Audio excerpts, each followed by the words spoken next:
Ternyata problematika yang menjadi sebab kebingungan semua ini adalah cara kita menentukan atau menggunakan orientasi terhadap arah. Jika orientasi arah kita adalah kompas, sebagaimana kita menentukan arah sekarang, maka pura-pura tersebut sudah pasti banyak yang melenceng dari posisi seharusnya. Namun kita harus menyelaraskan cara berpikir kita terhadap pandangan orang masa lalu. Di mana contohnya misalnya Pura Andakasa sebagai stana Dewa Brahma justru letaknya di Tenggara. Orang-orang zaman dahulu menjadikan 4 hal ini sebagai tempat suci. Pertama adalah gunung, kedua lautan, ketiga danau, dan keempat hutan. Bisa dilihat rata-rata atau sebagian besar tempat-tempat suci ini berada di pegunungan, lautan, di danau, dan di hutan. Terlebih pada gunung atau bukit atau puncak-puncak tertentu, semua itu dikaitkan dengan lingga yang disebut sebagai lingga acala. Lingga acala atau lingga acala dikatakan sebagai lingga alami buatan alam yang tidak bergerak. Di Bali Timur, lingga acalanya adalah Gunung Lempuyang. Sedangkan di Bali Selatan tidak ditemukan puncak di sana. Maka penentuan lingga acala bergeser sedikit ke tenggara Pulau Bali, di mana di wilayah tenggara terdapat 4 buah puncak, diantaranya Bukit Asah, Bukit Sidemen, Bukit Jambul, dan Bukit Andakasa. Di antara keempat bukit atau puncak tersebut, maka Bukit Andakasa lah yang berada di paling selatan. Maka di Gunung Andakasa atau di Bukit Andakasa dijadikan stana Dewa Brahma sebagai penguasa wilayah selatan.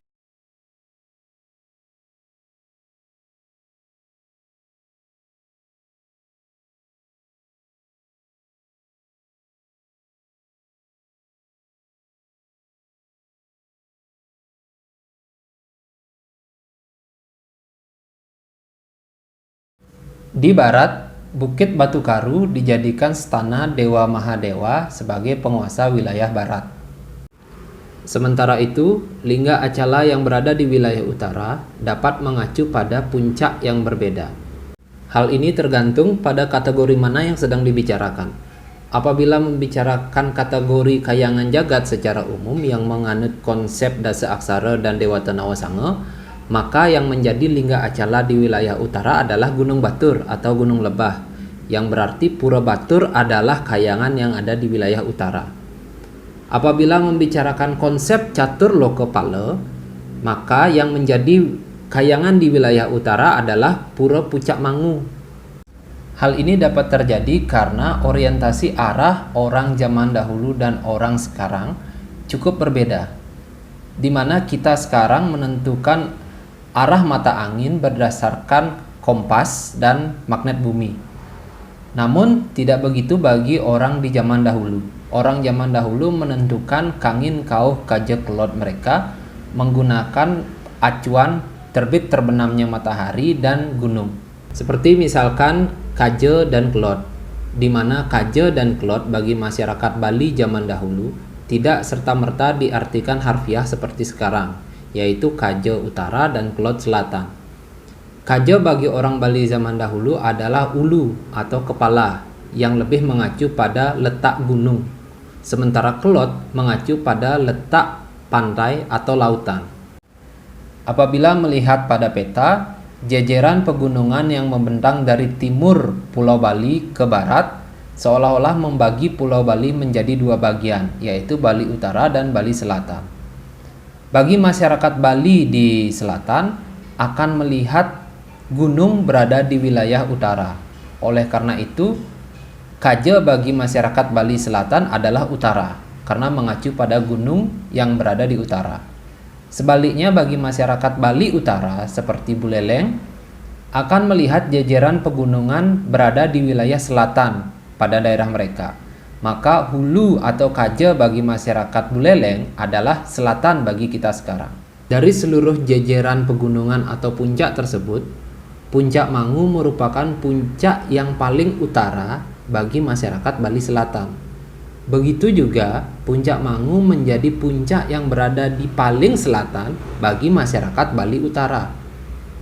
Sebagaimana penjelasan tadi mengenai kaja, Kaje bagi masyarakat Bali Selatan adalah utara. Kaje bagi masyarakat Bali Utara adalah selatan.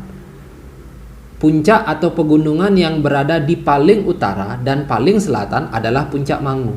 Oleh karena itu, Puncak Mangu disebut sebagai Kaje Ning Kaje dan dimasukkan ke dalam kategori catur lokapala sebagai kayangan yang berada di wilayah Kaje. Seperti itu. Puncak Mangu merupakan puncak yang berada di perbatasan Buleleng dan Badung. Oleh karena itu, Puncak Mangu juga dikenal sebagai Puncak Beratan bagi masyarakat yang tinggal di Desa Beratan dan Puncak Tinggan bagi masyarakat yang hidup di Desa Tinggan.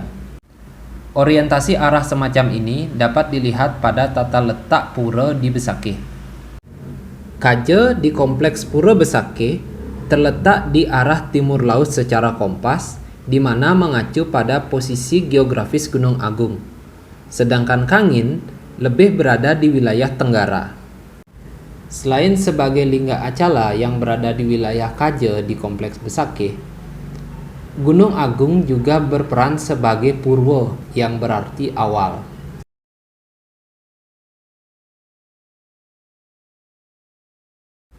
Maka dari itu, apabila kita melihat letak Pura Gelap secara arah kompas, Pura Gelap di Besakih berada di sebelah timur laut dari Pura Penataran Agung. Pura Gelap merupakan tempat pemujaan atau stana bagi Dewa Iswara. Bagi yang selama ini memahami posisi Dewa Tanawa Sanga dan menganggap Iswara itu menguasai wilayah timur, pasti akan kebingungan dengan posisi Pura Gelap ini. Iswara dalam Dewa Tanawa Sanga tidak selalu berada di timur, tapi pasti berada di Purwo. Karena Purwo maknanya tidak selalu timur. Purwo itu bermakna awal. Di Besakih yang dijadikan awal atau kepala justru Gunung Agung yang berada di timur laut.